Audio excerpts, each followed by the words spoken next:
So here's what we're up to today. There are almost 300 folks on this call, which is awesome.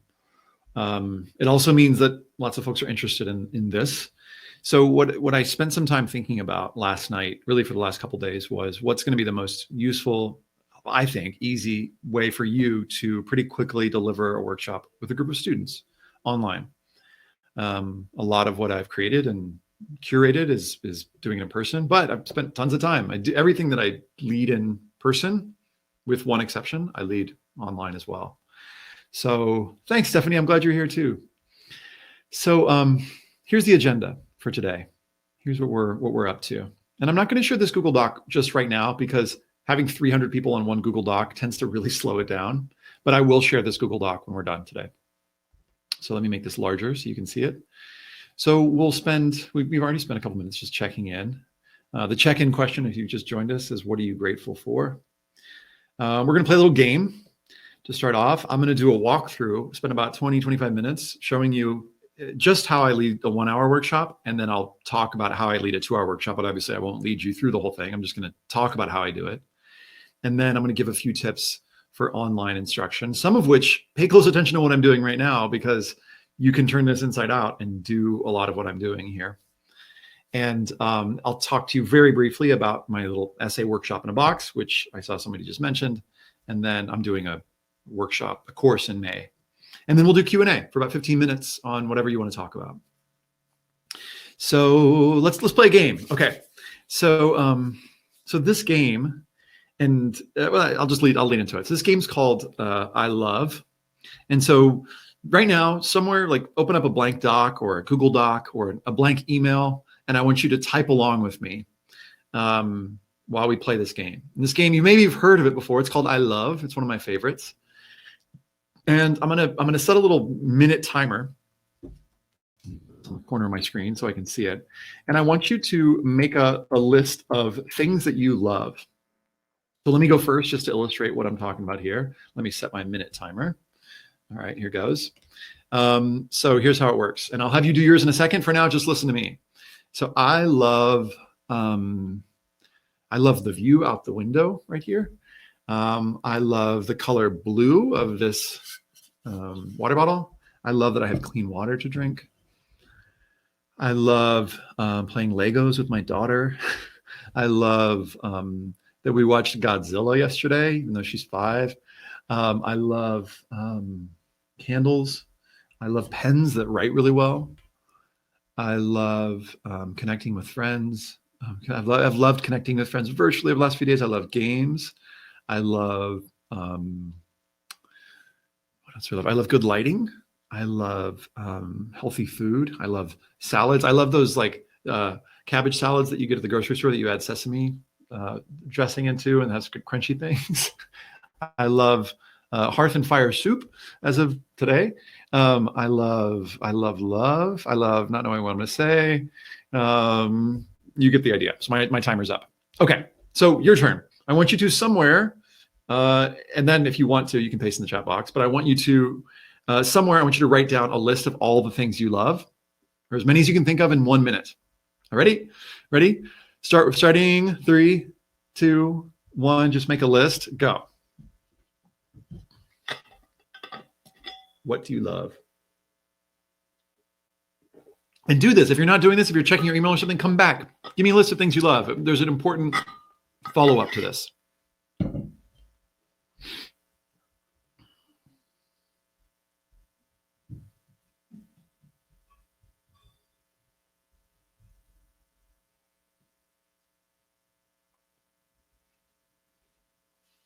about halfway through. Keep going. What else do you love?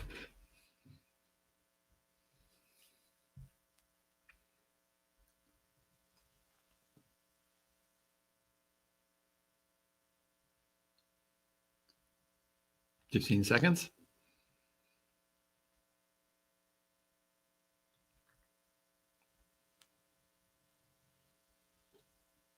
If you just joined us, we're making a list of things that we love. And time's up. Okay, a bunch of you, I want you to just take your list and paste it into the chat box so we can see your I love collage. If you need to, beautiful, thank you, Samantha.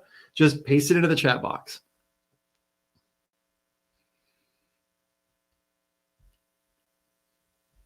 Love it, as it were.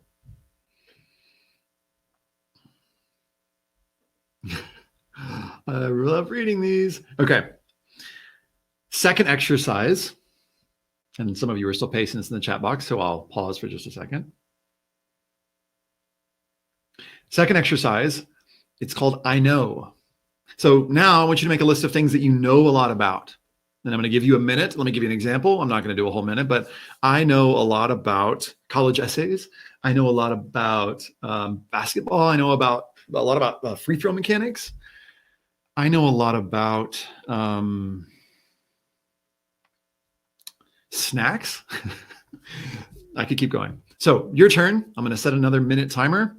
What is something that you know a lot about? Just make a list. Same thing. 3, 2, 1, go.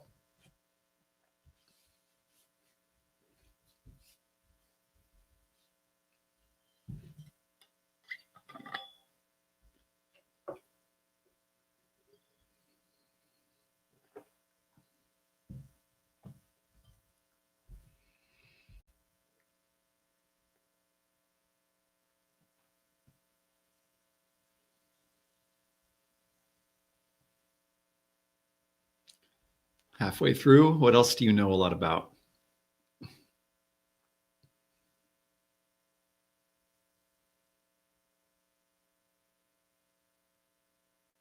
If you just joined us and it's silent and you're like, what's going on? We're making a big list of things that we know a lot about.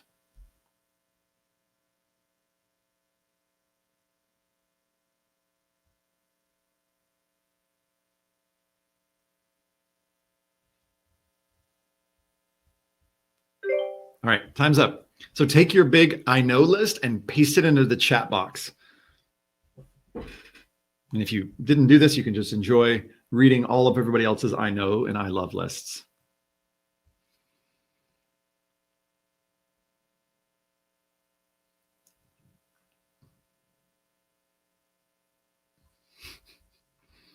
And if it's tough to follow, I get it. There are 340 people pasting theirs in right now. Not all of them.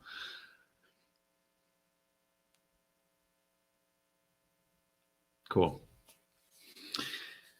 So why do I start with these exercises?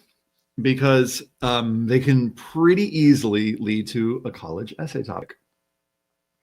Do I want to show you how to do that right now? I think I do. I want to show you how this leads to a college essay topic.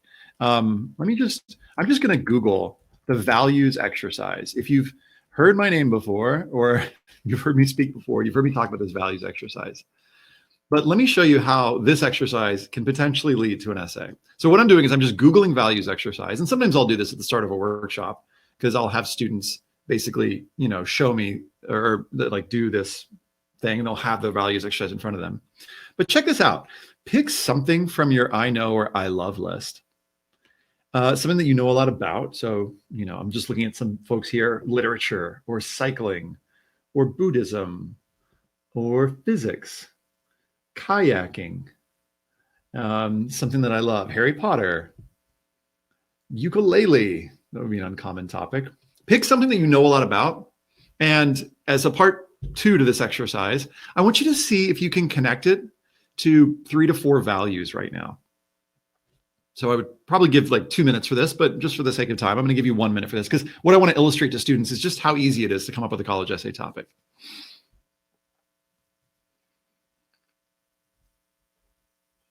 So take a minute and do this for yourself. Pick something that you know a lot about or that you love, something that you think might make a cool college essay topic. And then how many values could you connect it to?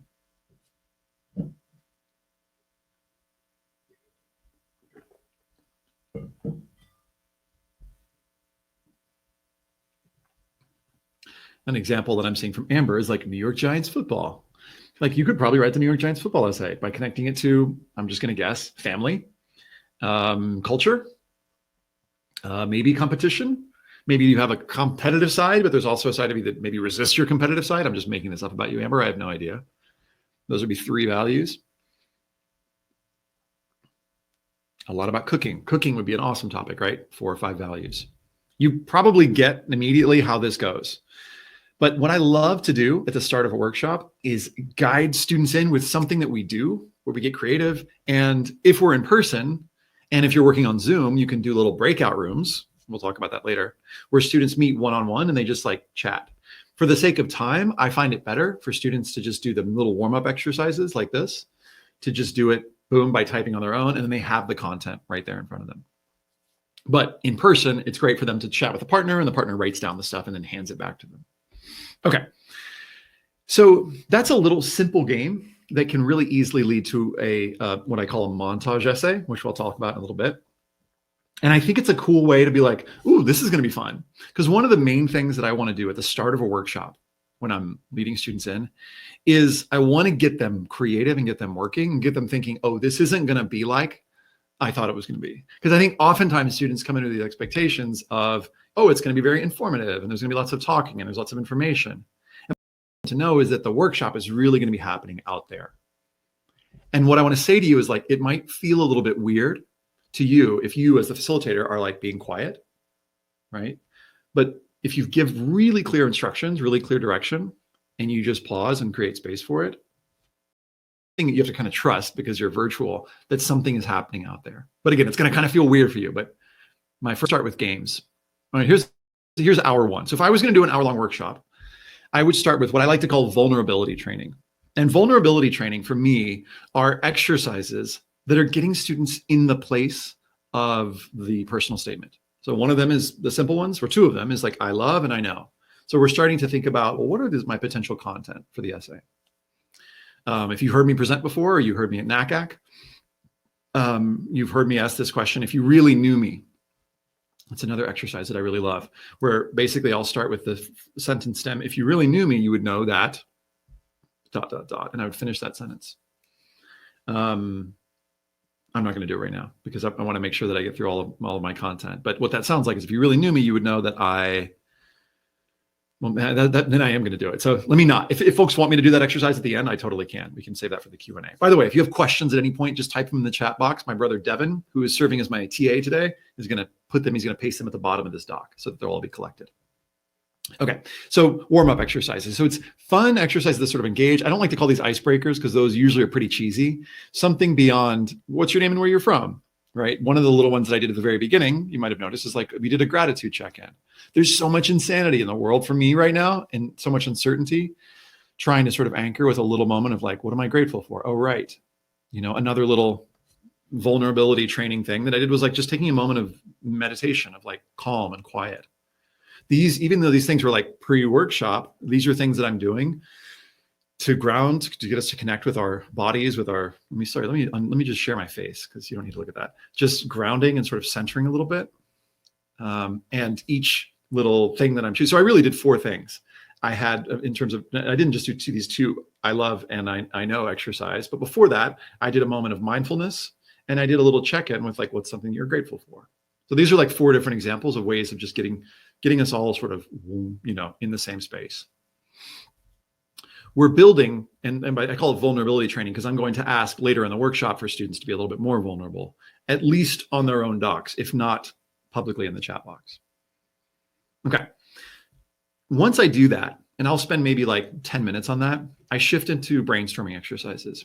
And I love to start with the brainstorming as soon as possible. And I sometimes won't even give much context. I'll be like, let's just try an exercise. And we'll jump right in. Many students are okay with that. Some aren't. Some like to know a little bit, wait, what are we doing and why are we doing this? But I wouldn't recommend starting with too much information. In fact, some of the ways that I think folks lose their audience in the first few minutes is if they do a really long intro where they share lots about themselves. And, you know, if you're their counselor or their teacher, you don't really need to do that. But sometimes folks will go on and on about the context of why the college essay is important. Like, I like to just start and assume like, hey, this is an important thing. You're here. Let's get jamming because I really want to make the most of the hour. Yeah, and this is sort of like where this comes from is like theater of the oppressed, where it's like, instead of assuming that I am the knowledge holder and you have an empty head, as it were, that I'm kind of using the banking system of education where I'm opening up your empty head and filling it with these thoughts and ideas. There's some context that they'll need, but it's really more of a back and forth and trying to get them creative and thinking. And these exercises are some ways of doing that. So, okay, once we do a little vulnerability training, which is like really before the brainstorming, but it's not. It's also brainstorming, right? The I love and I know can maybe hint at topics. Then I do different exercises. There are a couple that I really love. One of them is called the essence objects exercise. You'll get links to all this later. You probably know this exercise if you've read my book or read my materials, and it involves coming up with a series of objects, each of which connects to like a deeper part of who you are. I won't do that one now, but you probably know that one. The other is the values exercise, which is the one that I shared, which is like, give me here's a list of all these values. Go from, pick your top 10, and then do top 5, top 3, top 1. And the essence objects exercise takes maybe like 10 minutes. I usually play music. I wouldn't recommend playing music online because two reasons. One is that the sound might sound great for you, but chances are it doesn't sound great for them. It's usually, especially if the connection is bad, it'll kind of be like, so I wouldn't recommend music on an online workshop. But I tell students, if you want to put headphones in and have some cool, nice music in the background, feel free. And then in terms of the values exercise, which is a really simple one, I'll just, bring up the values exercise and be like, here, pick your top 10. And then actually, let me show you how I lead, because you might have heard me do that one, but I want to actually give you the sort of step-by-step instructions on that in case you end up using it. So, all right, you've got 2 minutes and I want you to pick your top 10 values from this list. 2 minutes, top 10, go for it. And then the students are looking at the list. And at this point, I would just screen share the values exercise, right? Or I would just send them the link to the values exercise, or I'd copy and paste it into the chat box. And after, I usually honestly give more like 3 minutes or 4 minutes, but I want to create a sense of urgency, because what I'm trying to do is trying to invoke a flow state, right? So I'm trying to go, okay, minute left. All right, great. Got your 10. They think it's done there. Go top 5 now. And they're like, good. Give me your top 5, and you got about 30 seconds, because that's about all it takes. And I give about 30 seconds, maybe 45. Cool. Got your 5. All right, give me your top 3. And they're like, and you got 10 seconds. And so they have to go and find their top 3. Okay. You probably know where this is going, I'll usually say. Top number 1. What's your number 1 value? Great. Now, one little follow-up exercise that I'll sometimes do with this, and I'll add this here, is I'll do something called the core memories exercise, AKA the islands of personality. Evan, if you wouldn't mind just linking to that islands of personality, the YouTube video right there. So there's a little video on YouTube of this movie Inside Out that I really love. And in this movie, if you haven't seen it, this girl, the main character Joy, is living inside this girl's mind, and she's explaining the different, how core memories, which are like memories, they create the islands of our personality. So in this clip, which I won't show now, but I'll give you the link to, it's a really beautiful metaphor for college essays. So it's like each memory that she's had connects to a different part of her. And so there's Hockey Island and Family Island and Friendship Island and what's the other one? Honesty Island. And each one of these could be a paragraph in her personal statement, right? So I'll have students just think about, okay, what is a core memory associated with each of your, let's say, top 3 values?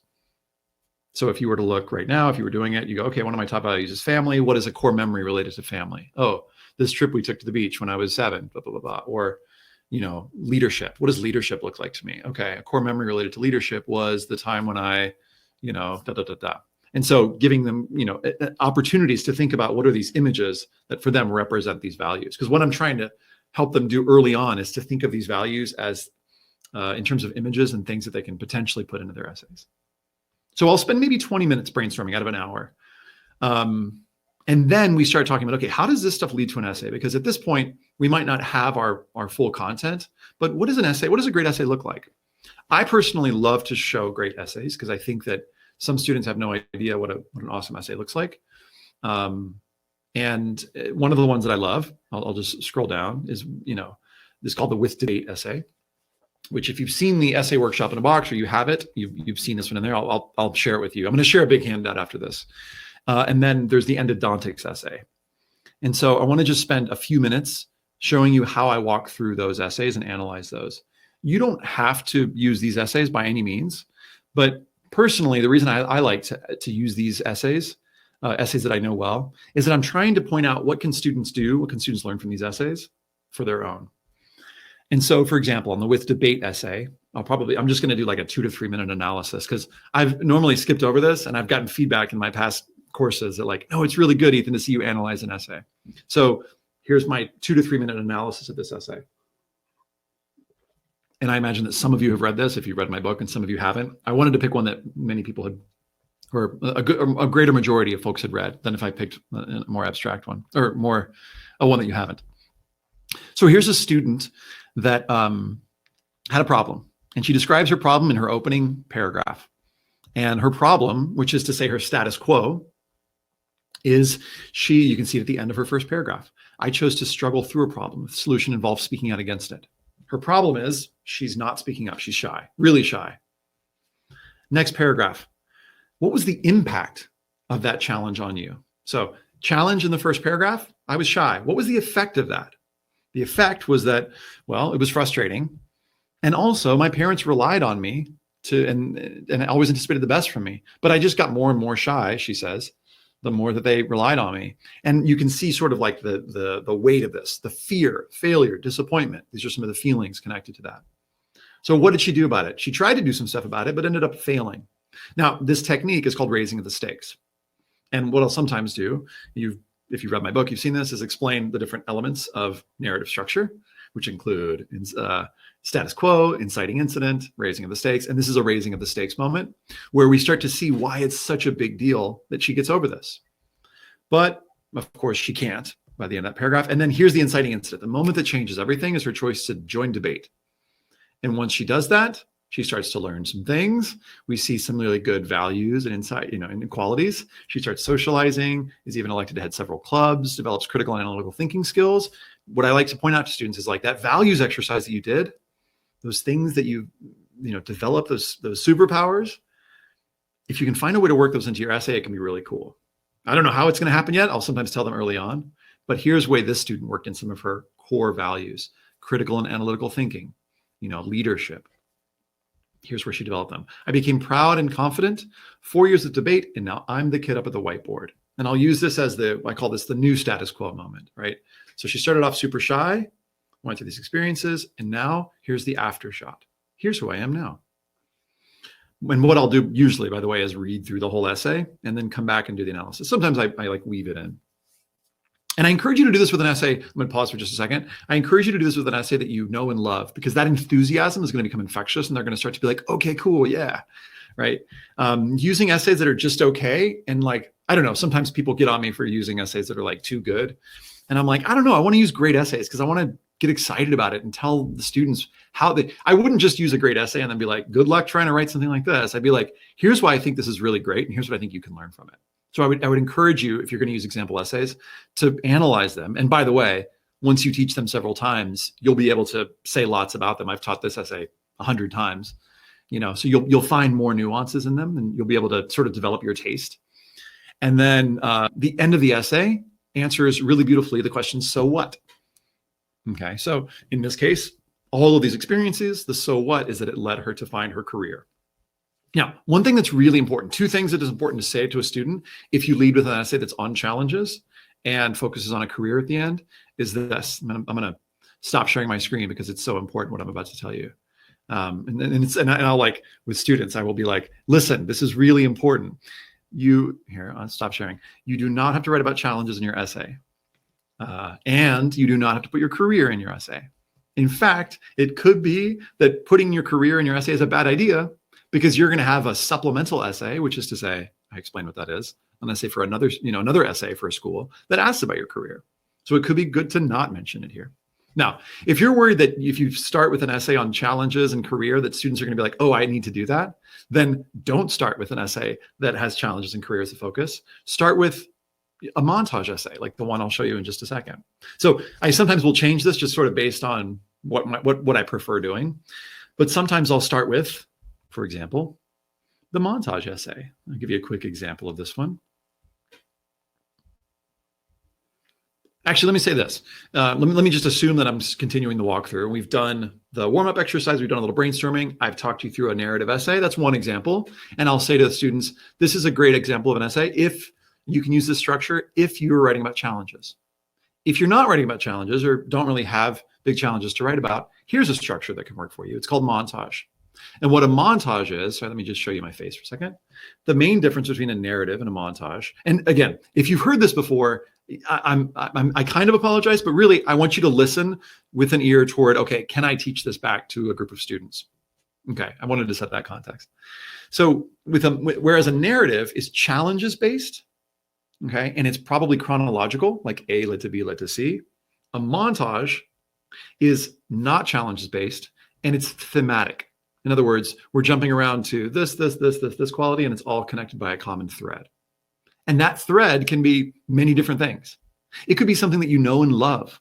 It could be your love of cooking.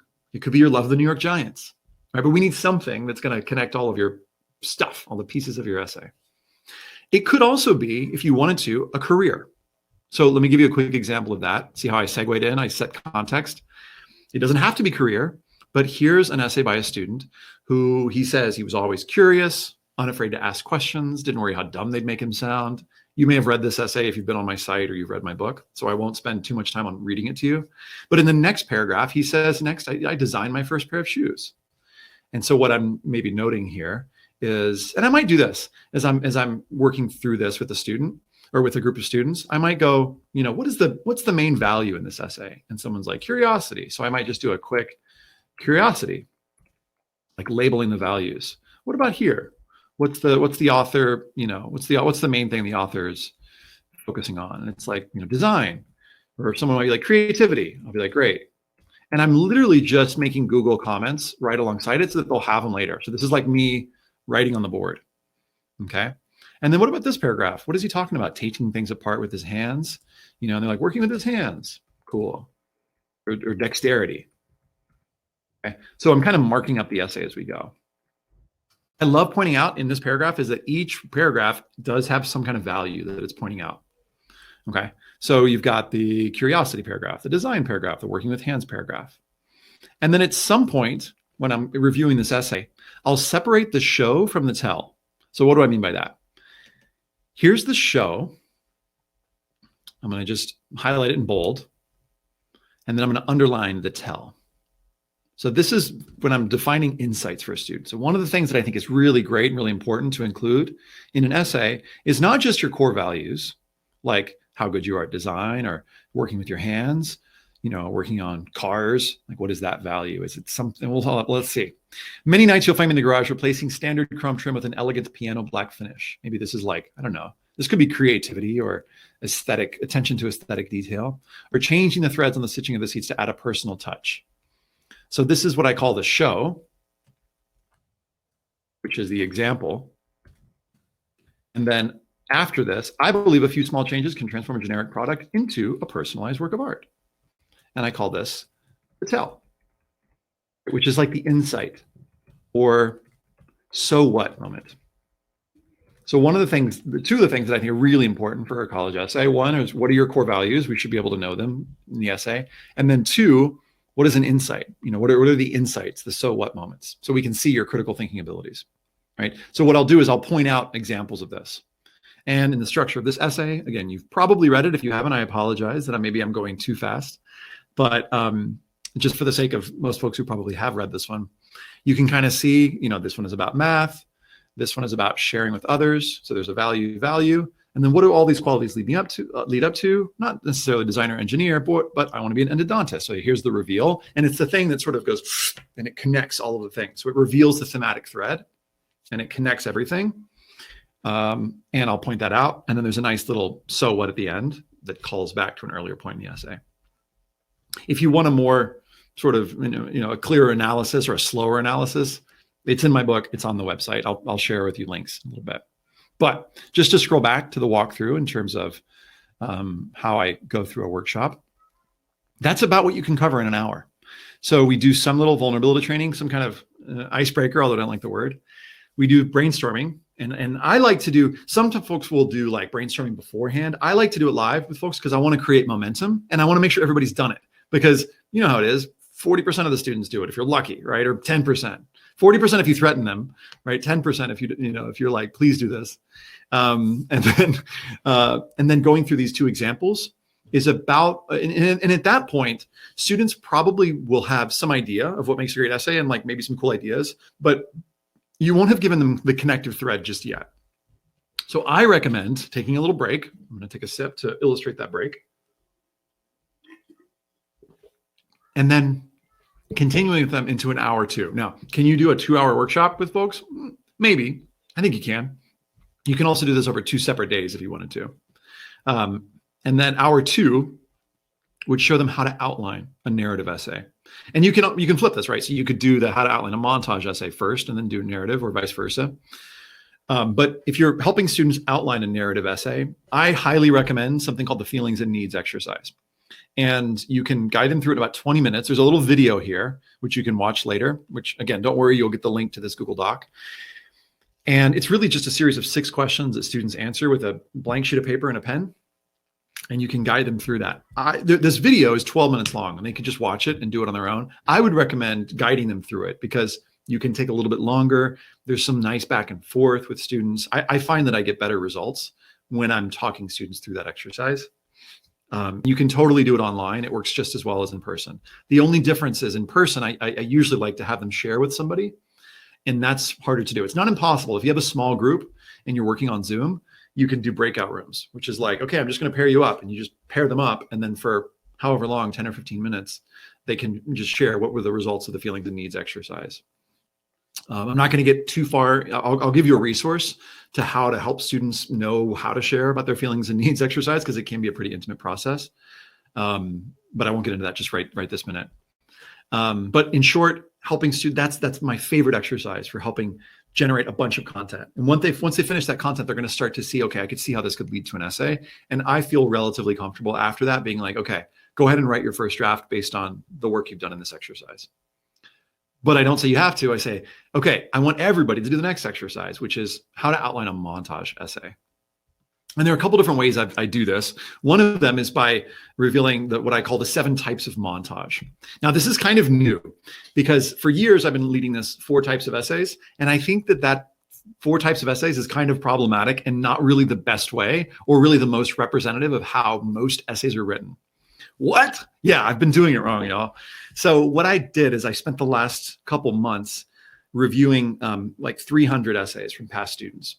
And what I found is that, first of all, in the last couple of years, there are many more montage than narrative essays. Like 75% of essays end up being montage in some way. And again, what I'm clarifying, what I'm defining a montage as is an essay that's not about challenges, that's about some other topic, just to put it simply. That's not about overcoming challenges. And when I looked through all these essays, what I found is that there were really about 7 types of montage essay. And here they are. Here are the 7 types of montage essay. I'm gonna make my screen bigger because I feel like this is a big reveal in a good way. So I know. A lot of essays that I read are about a topic or on a topic that a student is just something that they know a lot about. So some ones from the last couple of years that have been my favorites, like food. I think I read 3 or 4 food essays in the last 2 years and about how that connects to different parts of their lives, cooking related. It could be animals. It could be plants. It could be, there's so many. My brain is I have like a little doc here with like 30 of these. It could be science. It could be a subject you know a lot about. It could be history, right? You get the idea. And as I showed you early on, what I'll have students do is like, I'll explain this type. Maybe I'll lead them through like a mini exercise, like 2 minutes. Do the I love, I know if we haven't already done it.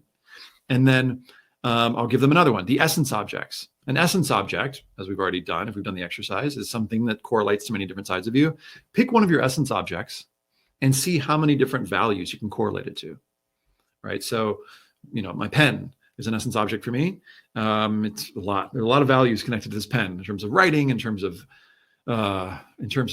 growing up, in terms of my relationship to my introversion versus my extroversion. I could go on and on. But essentially, what is an essence object? Something that's meaningful to you, and how does that connect to many different values? A skill or superpower you have. So a skill could be listening, or it could be problem solving, or it could be beatboxing, or it could be your ability to intuit what's going on, leading from the battlefield. You get the idea. So you take this, and when I say 7 types of montage plus test your topic exercise, the test your topic exercise is the thing that I did with y'all earlier, where I was like, take one of these, I love, I know, and just connect it to many different parts of you.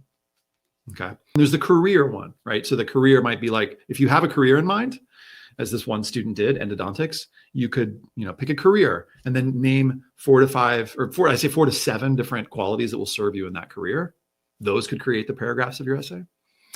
An identity. So an identity essay is something that's like, I am Greek, or I am Italian, or I am introverted, or I identify as queer. Like, what's a way that you identify and use that and to show different values, how that connects to you. So my Greek identity connects to family and culture and, intellectual curiosity and, all these different things, adventure, whatever. I don't want to make stereotypes about Greek folks, but I just read a really great Greek essay, and those were some of the values that he focused on.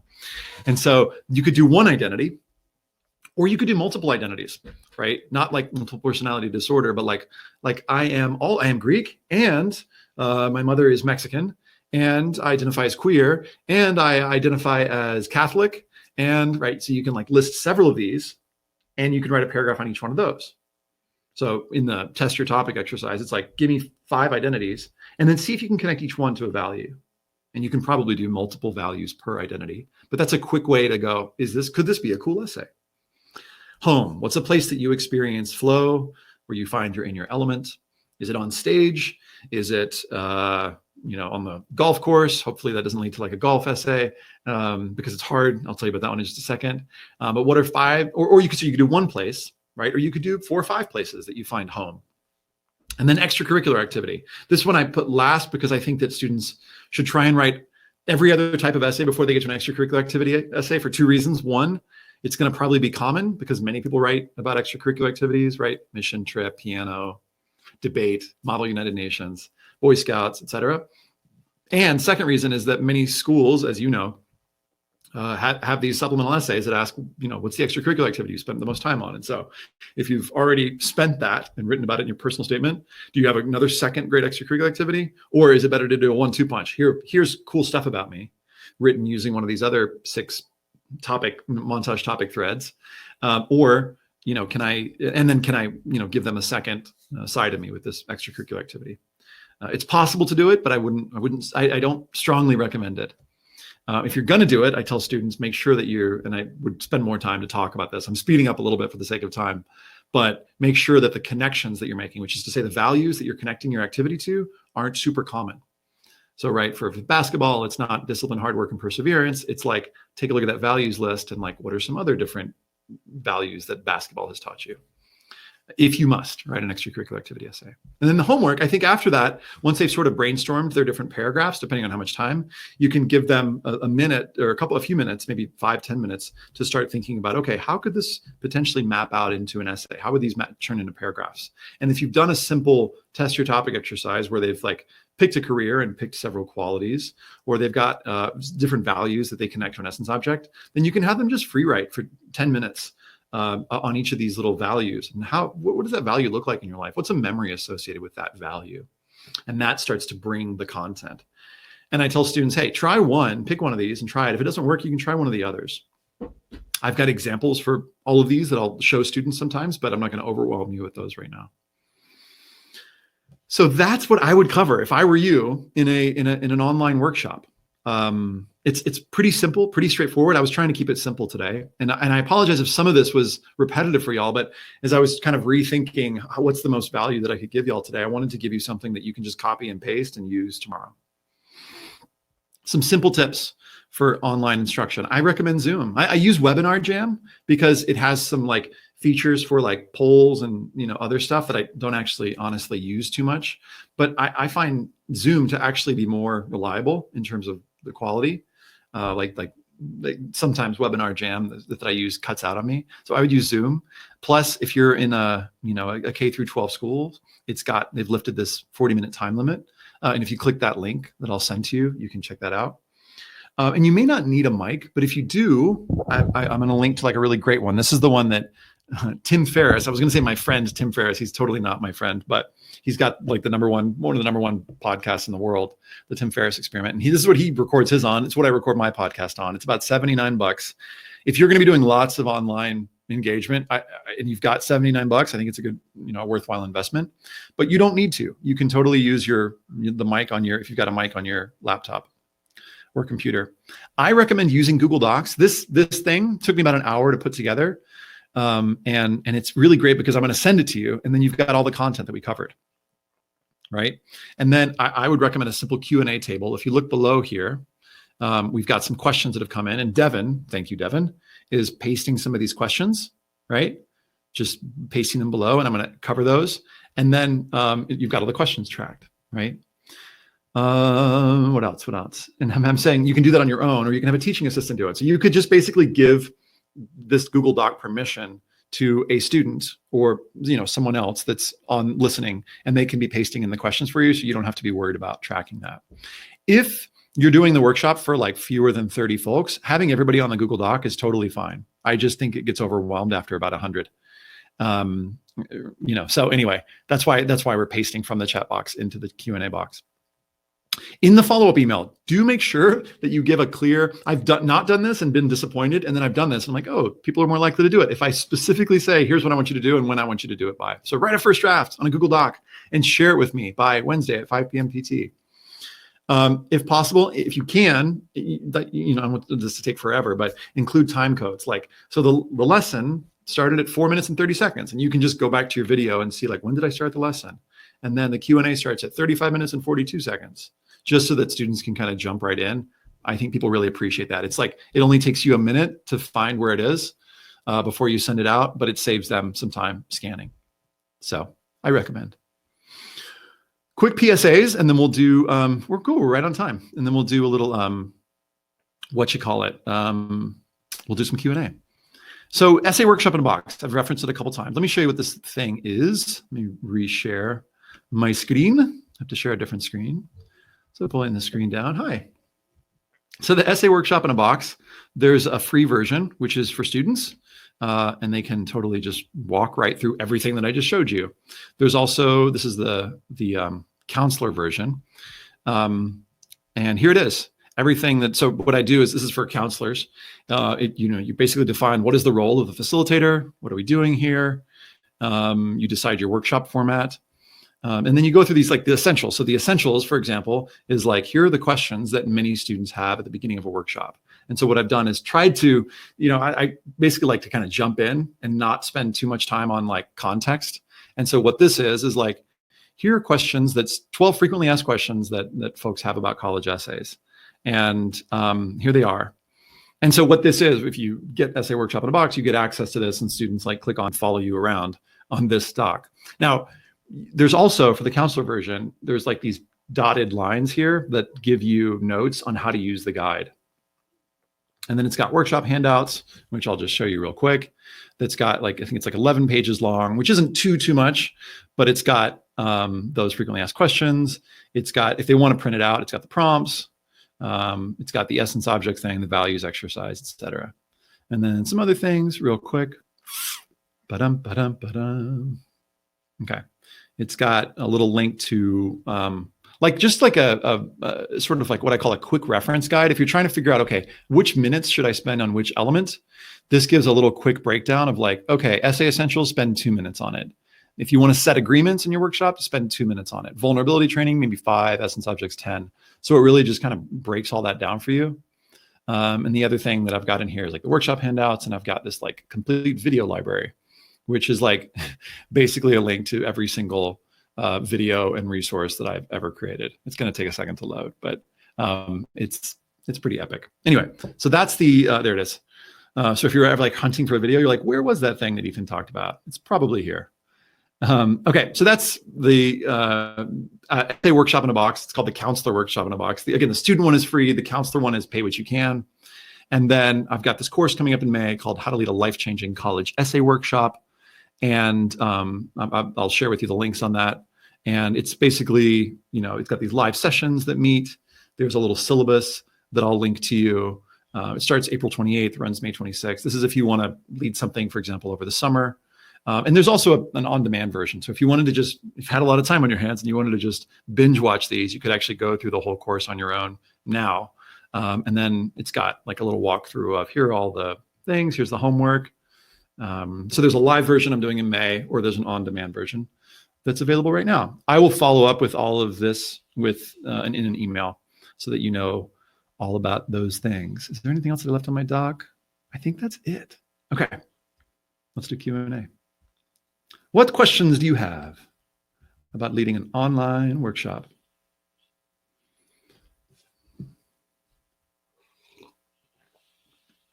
Okay.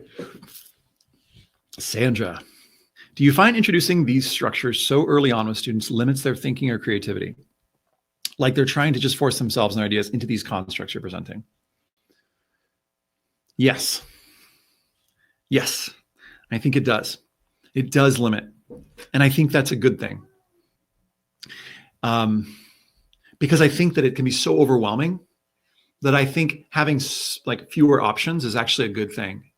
Especially early on in the process. Here's what's great about these exercises though.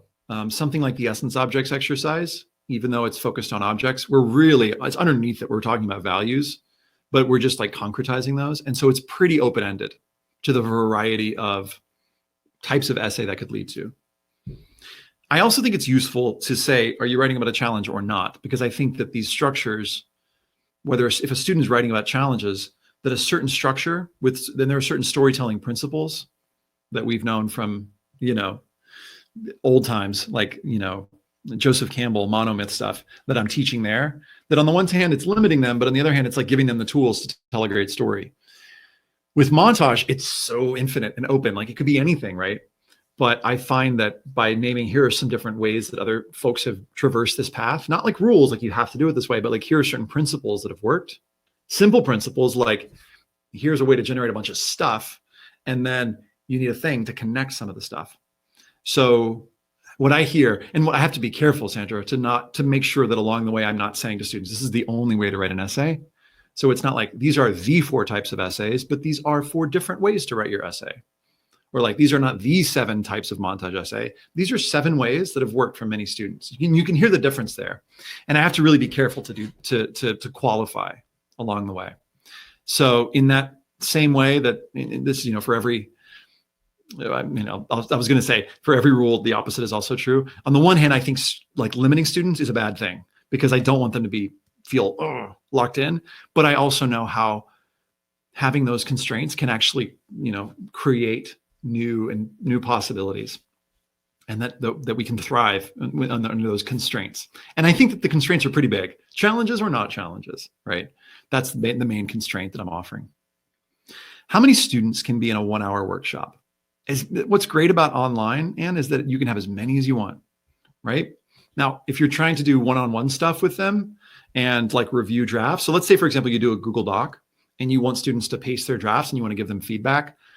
I find that I can give feedback to one student. If I'm going to give like quality feedback, it takes like maybe 10, 15 minutes at least. So I can probably review like 4 essays in an hour. So I don't want to tell students, I will review all of your essays if I'm working with, 20 students at once. But I've found through these courses that if there are fewer than 100 students and I'm teaching, let's say, an 1.5 hour long block with an hour of content and 30 minutes Q&A, I can pretty much get to everybody's questions. If I've spent some time thinking about my content, I can pretty much get to everybody's questions if it's like fewer than 100 students. If it's more than that, rocket. I mean, if you're getting 400 students to sign up for your workshop, you crushed it. I would say the adaptation that you make is just make sure you paste the questions in separately and don't have everybody on the same Google Doc if you're going to use a Google Doc, and don't promise that you're going to give feedback to everybody. A lot of what we're asking students is very personal. I work with students who often know each other. Is there a way to let them write but not necessarily share? Yeah, I mean, if you're working virtually, so it depends, Kathleen, if you mean virtual or not. But if we're working virtually, that's by, it's going to be on their own and not shared, right? I also want to make sure whether they're working virtually or in person, that I'm letting them know that they don't have to share. And so let's say we do the feelings and needs exercise, and I'll say, okay, we've got 15 minutes here. I'm going to put you into breakout rooms, or if we're in person in the fall, we've got 15 minutes. I want you, this is an opportunity for you to share, your feeling, the results of your feelings and needs exercise. And I give really specific instructions because I really want the person who's sharing to feel supported and feel safe. And so the link to that. Actually, maybe Dev, if you could just paste it at the top, or anybody can just Google this, YouTube feelings and needs. And then when you'll see the feelings and needs exercise, and then you'll see another video about how to go through the feelings and needs exercise with somebody. So that's one way of making it feel safe. But just really letting them know that they don't have to. Jessica, do you have a recommendation for the size of groups to do this workshop? Same, different for in-person versus online? So see above, but I'd say like as many as possible on the online, because all of this stuff, like I would love to have, we've got 300 people on. I'd love to have 3,000 people, because the things that I'm telling you, I'd love to tell 3,000 people at once. So I say when people ask me this, I say the more the merrier. Other than the feeling needs exercise, how do I teach outlining a narrative essay? So the other way that I teach it, Kate, and this is in the essay workshop in a box, is using I kind of alluded to it, is the inciting incident, the status quo, inciting incident. And if you Google this, if you Google status quo, inciting incident, college essay guy, you'll see my little description of narrative structure. I sometimes will teach, Pixar films like Toy Story or Finding Nemo. There's like you can probably on any of my YouTube videos like see how I do that. But once you've got those two structures, students are going to start kicking with some ideas. And those two structures, I'll call one like movie structure, right? Like Pixar structure, and then feelings and needs, they lay on top of each other. Okay. So yeah, those are the two great ones. Are there others? Yeah, the other simple structure that I'll use, I'm really glad you asked. The other simple structure that I'll use is a great challenges-based essay. It really has three parts in my view. It has, what were the challenges? What did I do about it? And what did I learn? Challenges, what did I do about it? What did I learn? And those can be 1/3 of the essay each. And you can help students brainstorm those individual pieces. The feelings and needs exercise, I think, is a great way to do that. But along with the challenges, making sure that the effects of those challenges, the way those impacted the student, can be another great way to structure. If we use your ideas, how should we give you credit? Oh, that's a nice question. Just say college essay guy. If you're using the website, that's giving me credit. Just say college. This is stuff from college essay guy, and he's got a lot of free resources. And feel free to link to the site. That would be lovely. Do you work with each student on finding that snappy first sentence? I don't, Vanna, because I really want to make sure, especially early on, that students are working on the middle to see if the story works. And so if I do help them with that, I'll do that like later, once they've already figured out their content and their structure. So the way I go is like content, structure, details, right? And the stuff that we're talking about so far is like in the content land, and like we've gotten a little bit into structure. But I see that, that snappy first hooky sentence oftentimes as being kind of like a detail, which we can kind of do later. First, because the reason I say this is I think sometimes students overly obsess over that hook, and they're really trying to like get that hook just right. And oftentimes that hook's going to change, or they're going to see that the essay for some other reason doesn't work. And if they fall in love with their hook or their opening, then they're like, how do I make this work? And all this other stuff kind of isn't working.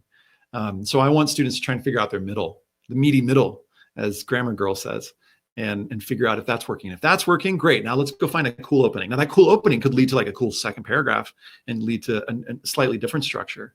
But my preference is to figure out, is the whole thing working as a topic? Is the content serving? Is it showing different skills, qualities, interests, values, or not? Because if not, let's pick something else before we worry about the opening. The meeting app, not Zoom. Maybe Webinar Jam, the one that I'm on right now. I think it might be that, Webinar Jam. The kids I work with are English foreign language learners. From your experience, or any other important tips you think I should cover? Kim, I honestly find this stuff works just as well with folks who speak English as a second language. I try and simplify these concepts for everyone. So when I'm doing, montage exercise, anybody's going to understand what a career is, I think, or, I can explain that, or, an essence object, it might take me a little bit more and I'll have to use some more examples. But kids usually get these concepts, they're inciting incident. I can kind of explain that and give examples of that. So what I would say for you as a tip for reviewing is that when students send you a draft, and this is for everyone, I wouldn't look at the grammar and the details early on. Zoom back, continually keep zooming back and going, okay, is the content working? By content, I mean, if it's a challenges-based essay, do we have a clear challenge of what I did about it and what I learned, and are they all compelling? If we're talking montage, is there a clear topic like animals or plants or something that connects everything, my relationship to harmony or diversity or endodontics. So is the thematic thread clear? And then second, are the paragraphs interesting? There's more to like, are they interesting that I can't really get into right now because we've got just 2 minutes left, but are those all working? Usually what I'm talking about is, are there clear values coming through in insights? Because if the topic is awesome for a montage essay, then we need to look at, okay, are these individual paragraphs working? Because if the third paragraph isn't working in a montage essay, we can pull it out and put another one in, another example. So that's my sort of simple flow chart of like, but that I would be thinking more about that with students on a first draft, especially than is language. I'm not saying you do this, but I find that sometimes there's a temptation for us to do that because we see a grammar mistake or a rewording. We want to get in there and like edit it. But if we edit it, then we're sending a message to the student that, oh, we should focus on this like small thing and probably the content structure. Okay, we're just finessing here. Really, I want to resist doing that and go, let's talk big picture about these ideas, because chances are that thing is going to change over several drafts. Can you share examples of your 7 types of montage essay? I don't have time to do that right now, Paula. I'm working on a cool resource that I will reveal soon. And I say reveal because I need to get permission from all the students to share those examples. Amy, I have lots of students who want to show that they're a good listener. Oh, wow, bunch of questions. I think I might extend by 5 minutes, y'all. If you need to go, I totally understand it. You can follow up with email. But here's this. Amy, I have lots of students who want to show that they're a good listener, friend, someone who others go to for advice. Very hard time showing them how to convey these qualities in an essay. Do you have a successful example of an essay that shows these qualities? Yes. I don't have time to grab it for you right now. Well, here's what I'd recommend, Amy, is I would recommend for students who really want to do that to make it 1 paragraph in a larger montage essay and to maybe not make it the central theme or thread, because many students do that and it's harder to stand out. Tips for visually impaired students. So a lot of the content, this is a great question, because I think that some of the stuff that I've created works for visually impaired and some doesn't. What I've tried to do is create videos and audio, like recordings for like the essence objects exercise and values exercise. You'll find those, like audio versions of those that students, visually impaired students, can use. And as I'm sure you found, like having students just talk things out and typing and taking notes and referring it back to them can work beautifully. Do I have a successful, I'm just trying to think of like, do I have an example? I don't have one that I can just whip up off the top, like right here. I'm sorry. How does the I know list connect to the values exercise? Yeah, Candace. So pick a thing that you know or love, you know a lot about or love, like this pen that I mentioned. So actually, let me give you this friendship bracelet. That's a little better essence object. So this is an essence object. It's also a thing that I know and love. It's this bracelet that my wife gave me. I could connect this to lots of different values. I could connect this to friendship and family and ritual. And this bracelet also represents to me a way that my wife and I kind of push against societal norms. So there's like, I don't know, rebel is like the value there or something, or social constructs. And so what I'm doing is I'm trying to connect the thing that I know or love, a bracelet, a pen, science, to several different values. And if you can do that in 2 minutes, if you can connect to 4 or 5 different values, there might be an opportunity for you to write an essay on that with a paragraph per value as a kind of as a kind of brainstorming exercise. Do I give feedback on the homework drafts? It depends on how you do it, Judith. Like it depends on what you're working with. If you've got, yes, if you can, that's the short answer. Have them share it via Google Docs. You could do it in a workshop format, right? Like just paste it onto the doc, or you can just have them share it with you on a Google Doc and then send them notes. I'm working on a tool, by the way, that's going to allow folks to give feedback really efficiently. Again, this is part of the other thing, that the 7 types of montage essay, but it's going to allow hopefully folks to give feedback to like a student in just 5 minutes. So fingers crossed, it's going to work. It's just hold tight so that I can finish creating that and then I'll send it to you. What type of pre-work is helpful or even required for these workshops? None is required in my mind, Lori, but what can be helpful is an activities list draft. If you Google College Essay Guy activities list, that can be cool. Additional information section, College Essay Guy additional info section can be really cool, because then students who are worried about, I got this C in physics and I want to explain that in my additional info. Great, now you don't have to put that in your personal statement. So activities list can give them some ideas of different islands of their personality, content, additional info, also helps them know that they don't have to put those in their personal statement because those are going to be in the other parts of their application. Another exercise that I really love is called the 21 details exercise. You can Google that, but it's just writing a random list of 21 random facts. I said random twice there. And that one I find is super productive for generating a bunch of content, potentially for a montage essay. Can you share how you set up your room, software, and equipment for online workshops? I could. Let's see. Here's what I'll do. We'll follow up with a little resource on that. It's pretty, like, Zoom makes it pretty simple. And I already shared the software, Zoom, and the equipment, this mic, which I'm sending you a link to. So we'll follow up with a little basic, but if you Google how to set up a Zoom webinar, you'll find that too. It's pretty intuitive. I know I'm usually huge on like, yeah, I'll create that thing, but a lot of that stuff exists. Kendall, at what point do you have students select their Common App topic? Do you mean prompt? So if you mean prompt, I don't actually talk about prompts at all. I have them do these exercises and write their story. And if their student really wants a prompt, then they can look at the prompts and pick one. But in terms of their topic, if you mean when do they pick their topic, part of what this workshop is, the hour and 2 hour, is seeing, oh, do I want to write about a challenge or not so much? And so they're kind of picking that topic in that initial 1 to 2 hour workshop. But they're just trying it. Like maybe they try this essay on animals and it's not quite working out. So maybe they shift to this other essay about, their interest in business. So we're doing that in those initial workshop, and then 1 to 2 hours. Sip of water. I know we're over time, but I'm going to go ahead and keep going because I'm liking these questions. We'll go to the end of this page here. What's the main thing a student needs to get out of the workshop? An essay topic, a rough draft, the essay itself? In 2 hours, there's no way I think a student's going to get a rough draft. So I would say if a student could get an idea for a topic and get inspired to do some work on their own, that's a huge win.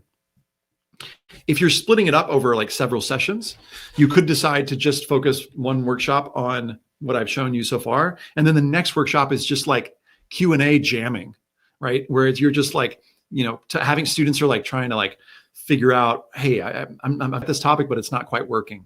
And one game that I'll play with students is called, is this a good topic or not? And they hashtag it ITAGTON. And they'll just like post their topics in the chat box. And I'll be like, yes, no. I don't literally say yes and no, but I'll be like, sutras? Yeah, that sounds like a cool topic. Yoga? Yeah, I haven't read too many yoga essays. Kombucha? Go for it. Or if they're writing about like a move that I took from one school to another, I'm like, I don't say no, but I say, if you are going to write about that topic, it's maybe going to be a bit more common. And so it's really important to have those uncommon connections. So my point here is that in that first workshop, if we can I think your goal is to just get them inspired, seeing that they can do this, that they've already got some great content. So that it requires some like exercises. And then boom, let's launch into an exercise and have them 24 or 48 hours write a draft. Let's meet 2 or 3 days later and be like, all right, where are you getting stuck? What are you working on? That can be really cool. And you could just do that. You can do, you could do this over the next few weeks. It's just like, hey, we're going to meet once a week. I'm going to, give you some things to start with. I've got tons of content. I've got also tons of courses. If you want to just have students like work through the courses. By the way, that's another thing I didn't mention, but if you feel like, oh, this is too much for me to manage, I totally have this all mapped out through my Pay What You Can courses. I'm not trying to make a big sell here, but that's also, there's also like individual lessons and modules for that. I feel embarrassed saying that because but just if you want more content, it's there as well. And there's also tons of free content. It's all free or Pay What You Can. Melissa, have you ever shared not good, good, and great essays so they can see differences? It just takes time to do that, Melissa. I'm trying to I feel like I only have their attention for like an hour or two at a time. And if I show them a not good or, one, then it's kind of like, it takes 15 minutes to sort of say why it's not good. And I find that it's just more efficient to be like, here's what's great about this, why it's awesome. But I'd be open to that, to doing that more if students requested it. Do you recommend students start the Common App or the UC Personal Insight questions first? Great question. Either can work, obviously, but the reason I like doing the Personal Insight questions first is that they're going to generate some cool topics, right? Because they're going to be able to think about the different islands of their personality, which is like the debate side of me and the academic side of me that loves history, and then the other creative side of me. And those could be their different, potential topics for their personal insight questions. And then maybe their personal statement is like taking a little bit of each of those. Or maybe their essay on challenges for their personal insight question, a longer version is their Common App. So I honestly, Haruka, I don't have any preference. I think either can work really well. I think it depends on timing. I think that oftentimes students are thinking about their personal statement before the PIQs. I'm not sure why that is, maybe just because it's more popular or more famous. But I think doing brainstorming on PIQs is such a great idea. I've also got a whole free 1-hour guide to helping students generate content for those. It's slightly different, but because it's connected to the 14 points of comprehensive review. UC PIQs, College Essay Guy. Valerie, I find it easy to work with kids who are great thinkers, writers, but really difficult working with students who are poor writers. Not the ideas part, but the actual writing part, since I won't write it for them. Any tips? Yeah, patience and continuing to just ask for specificity. So I have to keep I have to just keep thinking of different questions to ask them and driving them towards insight and using examples, right? So like one of the things I'll do is I'll zoom back and be like, okay, what is each paragraph doing? And then I have this simple exercise that involves like highlighting the first sentences in bold to make sure that they all flow or connect. You can see that I've done that already with this narrative essay. If you read the first sentences of each of these paragraphs, you'll see that they kind of flow together. That's a great exercise for students who aren't great writers. And I think it's sometimes hard to separate the great with ideas from, because it's like the ideas are the writing in many cases, right? But it's like sort of like my English teacher in high school used to say that clear thinking is clear writing, or no, clear writing is clear thinking. And so what this exercise does is it helps them to clarify their thoughts. So that's one that I'll do. Let me say these two slower. So I call this the 5 steps to revising exercise, where they highlight the first sentence in bold to find the flow of their essay. That's one. Another one is just continuing to ask them, so what? Another one is just showing them great examples, especially of so whats and of paragraphs that do flow together. Patty, we start our workshops by introducing great essays our students have written and given us permission to use. We usually pair them and discuss. We do this before exercise and writing breakouts. We find this is very freeing. Students say, I didn't think you could write about that. Totally, I'm with you. Do you think any of this is problematic? By the way, these workshops are in person, not online. I think it sounds great, Patty. I sometimes have done that in the past. The reason I like to start with, and I think that's a fine way. Some people will say, well, then they will want to write them like that. I find that sometimes, but very rarely is that true. Sometimes students are intimidated, but they like get over that. I think that's great. I personally like to just get them writing and working and creative first. That's why I introduce the examples later. But I do think it's a great idea to do examples. Lori, do you always keep your workshops to only 1 to 3 hours long? I wasn't planning to have a week-long essay and application workshop. Love it. So I'm wondering how much time you think would be best to specifically devote to the main Common App personal statement. Do you have any suggestions for how long to focus on the supplements? I think it would be a lot to tackle, like finishing the supplements in a week, but I love the idea. So here's what I'd say, Lori, depending on how much time you have, if you're working remotely, I think having, for example, a morning session, it's like 2 hours long, depends on what your students will be up for, but like a session that is like an hour and a half, let's say, or 2 hours, give them a day to write. And then on the third day, come back and do more content or Q&A. If you're going to do it every day and it's like boot camp style, I would say you could do like morning 2 hours and then give them some time to write and then come back in the afternoon for 2 hours or Q&A. That can be cool. I'm again assuming virtual. The same could apply to in person. If you wanted to do in person, I wouldn't recommend it right now, but like in the fall or whatever, yeah, just having students in the room for 6 hours so that you're going back and forth and you're able to kind of like spot check and go around and check can be awesome. 6 hours I find is about what students can take, like 9 to 3 with like an hour lunch break. So that, I guess that ends up being 5 hours or half an hour lunch break.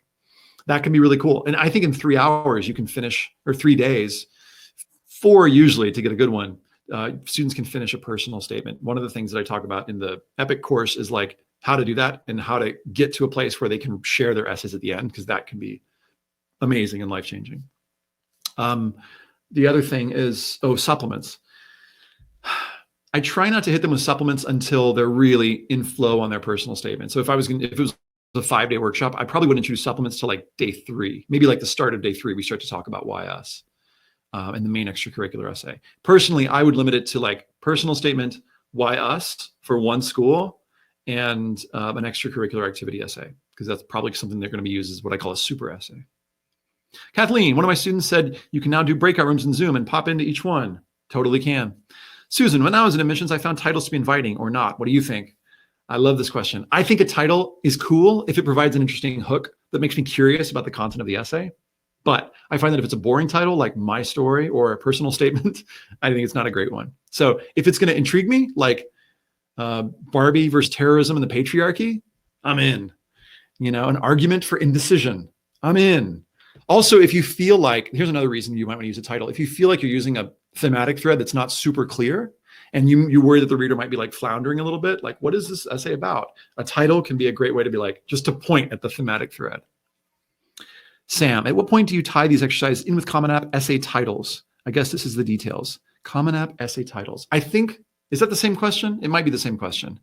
But I would say, yeah, the title is probably a detail. If you're asking about the Common App essay prompts, then I would say the time to talk about prompts is like just before they submit. And if they're not sure, topic of your choice, it's totally fine. What else? Oh, Devin's mentioning me. Don't forget to mention, oh, yes. So on the course that I'm leading in May, there's going to be a lot of stuff on online workshops, obviously. And there will be content that I'm adding, even though that's not going to be on the landing page right now. That's all. I've been way over my time. I'm grateful that 215 of you are still here. Much love. And yeah, we'll talk soon.